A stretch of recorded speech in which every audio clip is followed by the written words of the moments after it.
नाजरीन आदाब, अजमत times Urdu news channel में आप तमाम का खैर मकदम है। नाजरीन, इस वक्त की अहम दुख भरी खबर से आगाह करा रहे हैं। ईरान के सदर इब्राहिम रईसी और वजीर खारजा की हेलीकॉप्टर क्रैश हो गई है। ईरान में इमरजेंसी नाफिज कर दी गई है।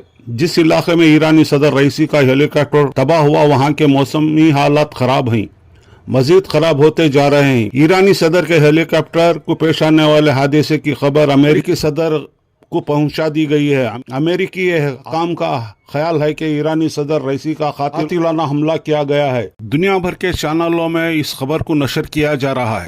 ये तस्वीर अजरबैजान के गवर्नर के साथ की आखिरी तस्वीर है और एयरपोर्ट में अहकाम के साथ ये इनकी आखिरी तस्वीर है।